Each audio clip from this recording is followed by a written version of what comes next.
দাদা, পাক অধিকৃত কাশ্মীরে হামলা ভারতে। দেখুন, হামলা হবে অনেকদিন ধরে চলছিল। আমরাও অপেক্ষায় আছি যে এর যোগ্য জবাব কিভাবে সরকার দেয়। পাকিস্তানের লোকেরা খাওয়া, ঘুম, রান্না বান্না বন্ধ করে অপেক্ষা করছে কখন অ্যাটাক হবে।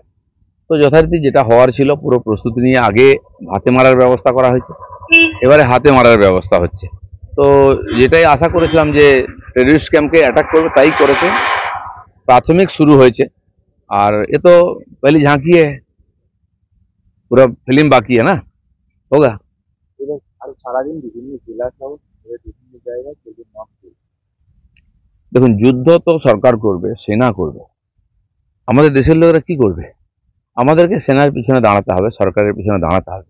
পুরো দেশ এক, এই লড়াই করতে হবে, তাতে সেনার মনোবল বাড়বে। এবং যুদ্ধ কোথায় কখন হবে, কোন স্তরে কেউ জানে না। তার জন্য আমাদের নাগরিকদের সুরক্ষা দিতে হবে, সম্পত্তির সুরক্ষা দিতে হবে, সেজন্য তাদেরকে জাগ্রত করতে হবে।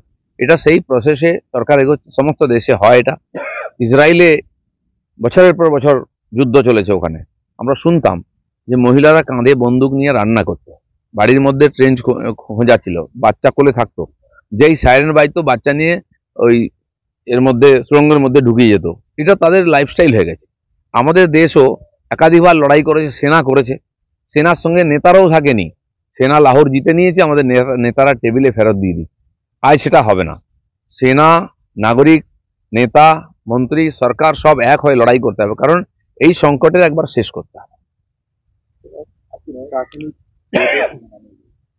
ঠিক আছে, কোর্টের উপরে ভরসা আছে সবার, যে কোর্ট এই প্রাথমিক টেটের যে দুর্নীতি হয়েছে তার যোগ্য মানে সাজা দেবেন তাকে, এবং যারা বঞ্চিত তাদেরকে সুবিচার দেবেন, এই আশা আছে।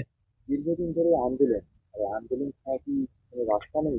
দেখুন, পশ্চিমবাংলায় যে সরকার আছে, মানুষ যাকে খুব অনেক আশা করে জিতিয়েছিল, মমতা ব্যানার্জির যে ক্লিন ইমেজ দেখানো হয়েছিল, কিন্তু দেখা গেল সব উল্টো। উনি সবচেয়ে বড় দুর্নীতি করেছেন।